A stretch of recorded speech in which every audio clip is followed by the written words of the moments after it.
બનાસકાંઠા જિલ્લાના દિયોદર તાલુકામાં રોટરી ક્લબની સ્થાપના અને પદગ્રહણ સમારોહનું આયોજન આરતી કોલ્ડ સ્ટોરેજ દિયોદર ખાતે કરવામાં આવ્યું હતું। આ પ્રસંગે રોટરી ક્લબના અગ્રણી એવા advocate Mehul Rathod, doctor Hitalben Gohil, doctor Champaklal Zalmora વગેરે ઉપસ્થિત રહ્યા હતા અને આ પ્રસંગે રોટરી ક્લબની સ્થાપના અને રોટરી ક્લબના પ્રજા હેતુ સેવા કાર્યો વિશે વિસ્તૃત માહિતી આપવામાં આવી હતી। મેડિકલ સુવિધાઓ તેમજ સેવાકીય કામગીરી વિશે રોટરી ક્લબના પાયાના કાર્યકરો વિશે માર્ગદર્શન આપવામાં આવ્યું હતું। તેમાં દિયોદર ગોદાવરી હોસ્પિટલ ખાતે રોટરી ક્લબ દિયોદરનું કાર્યાલય તેમજ પાણીની પરબ ખુલ્લી મૂકવામાં આવી હતી। ત્યારે દિયોદર રોટરી ક્લબના પ્રથમ અને નવનિયુક્ત પ્રમુખ પદે ડૉક્ટર પ્રદીપભાઈ મહેશ્વરી અને મંત્રી પદે અમૃતભાઈ ભાટીનો પદગ્રહણ સમારોહ યોજાયો હતો।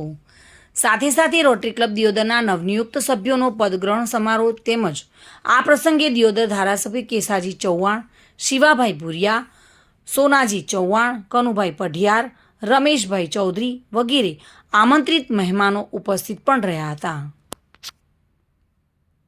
જગદીશ સોની સાથે bureau report, today Gujarati news.